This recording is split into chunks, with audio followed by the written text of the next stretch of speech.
नमस्कार विद्यार्थ्यांनो. तुम्हाला माहीत आहे का? फक्त 5 अक्षरे शिकून तुम्ही इंग्रजीचं बोलणं पूर्णपणे बदलू शकता. हो, मी बोलते व्होवल्सबद्दल. आणि ही व्होवल्स जे 21 अक्षरांसोबत येऊन शब्द तयार करतात, ते आहेत कॉन्सोनंट्स. व्होवल्स आणि कॉन्सोनंट शिवाय ना भाषा आहे ना शब्द. आज मी तुम्हाला हे सोपं करून दाखवणार आहे, ज्यामुळे तुम्ही आत्मविश्वासाने आणि सहज इंग्रजी बोलू शकाल. चला सुरुवात करूया व्होवल्सपासून.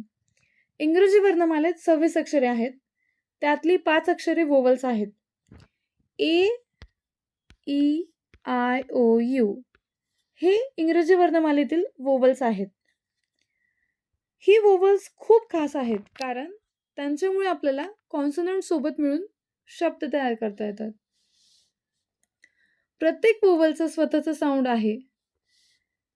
आता आपण बोलूया कॉन्सोनंट्सबद्दल. वर्णमालेतील उर्वरित 21 अक्षरे कॉन्सोनंट्स असतात. कॉन्सोनंट्स हे वेगळे असतात कारण त्यांना पूर्ण साऊंड तयार करण्यासाठी व्होवल्सची गरज असते.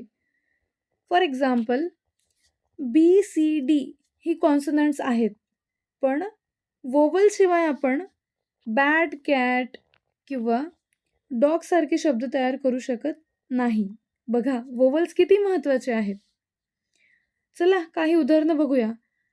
व्होवल्स आणि कॉन्सोनंट्स कसे एकत्र काम करतात हे या उदाहरणांमधून तुम्हाला लक्षात येईल.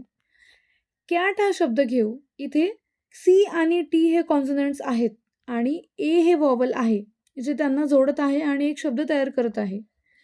जर आपण हा शब्द व्होवलशिवाय बोलायचा प्रयत्न केला तर त्याचा काहीच अर्थ निघत नाही, बरोबर?